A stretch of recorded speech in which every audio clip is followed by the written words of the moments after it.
what led you out of music, actually? Well, we moved to Atlanta, and when I was 20 from Philly, and it was like a premature move because it was like right when we started popping, and we Philly's most wanted. You know what I mean? And we moved to Atlanta. You know, so it was like we should have held it. We should have held it down longer there. You know what I mean? But we there was a lot going on that made us want to make that decision. Far as like, you know, we had the girls. You know, so naturally you get niggas who don't like that.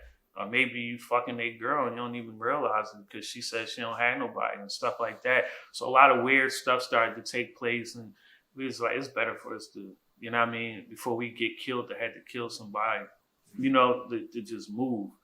So I think it was a premature move, but it kind of like, things never fell on track after that. You know, it was like 9/11 happened, right? Our album came out August 7th. And then September 11th happened, you know? So we ain't really get a run. We ain't get a chance to really, you know what I mean? Like it was kind of like cut short. So we never really recovered from that. So I just like, over the years, I just therapeutically got back into my art. Like, cause I mean, I didn't choose to lead the game. You know, the game just changed and I wasn't willing to change with it to keep up cause I'm a Philly nigga, I'm authentic. And I love people that can do that, but I'm not that kind of person. Like I wouldn't feel comfortable looking in the mirror if I like changed the way I rap just to go with the times. You know what I mean? Like I can't, I'm not that kind. But I understand it. I definitely understand it though. I just can't do that personally. How was it like? How was it getting by through that time? Because to reinvent yourself, yeah, it's you said you started rapping when you were 8. Yeah. You moved out of Philly when you were 20. Yeah. So that's 12 years pretty much dedicated to rapping. Yeah. When you started seeing success. Yeah.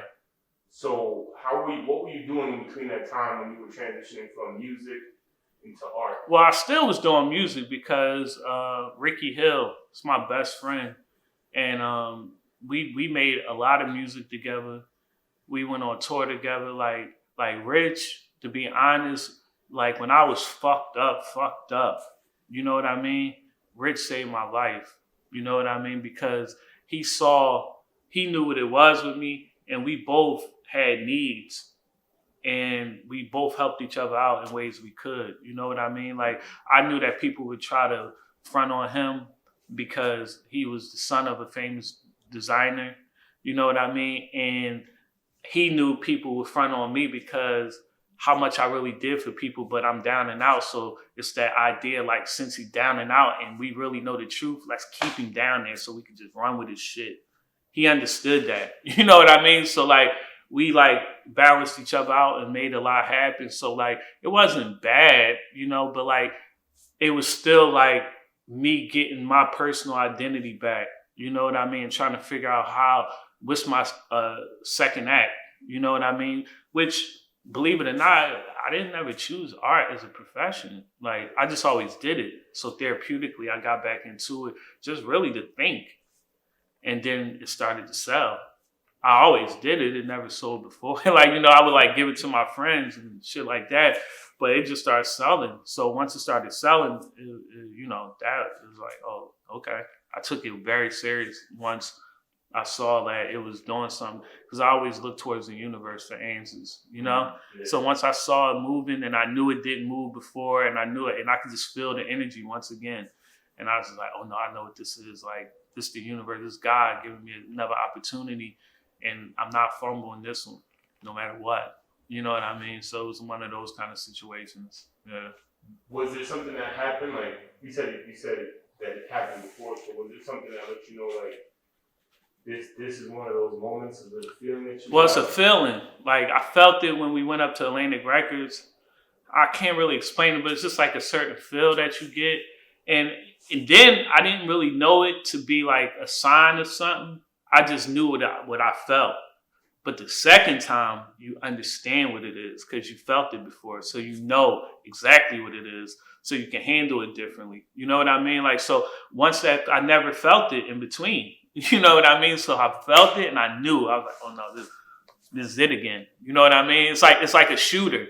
Like, they might be cold and then they hit one shot and they know instantly, like, oh no, give me the ball again. You know what I mean? Because they know, like right away, you feel it. You're like, okay, that's it. Like I'm in that groove. You know, so I just knew. I was like, all right, this is it. So when you started selling, when you sold your first piece, Yeah. when was your first piece? When you started selling pieces, at that point, were you showing your art, or like where was your art, and were you promoting it to sell it, or was it just? Well, Instagram. First of all, I had like a BlackBerry, I want to say, and all my everybody had an iPhone. I still had a BlackBerry, but I had the new BlackBerry, but it still was a BlackBerry. And they like, you gotta get an iPhone, man. You gotta like get on Instagram and just. I'm like, man, fuck all that shit. Like I'm, you know, I ain't even gonna say what I said because it was so ridiculous that we was on the road, we was on tour. No, I'm gonna just say it. We was on tour, and they was grinding me up about not having an iPhone. They like, dog, like you gotta get Instagram. I'm like, fuck Instagram. Like I'm out here taking these mental pictures. And once I heard myself say that, I was like, oh, that's ridiculous. Like, I knew I was at my wit's end. Like, you taking mental pictures? Like, nigga, go get an iPhone. So the next stop, I went and got an iPhone and just got on Instagram. So, like, once I got on Instagram, I still was really just caring about pictures. But Rita who was a friend of mine at the time, and she was dating my homie, Rich. And she had a Birkin bag. And, you know, that's a $20,000 purse. And I painted on it. She just asked me, like, to blast it. And I blasted it.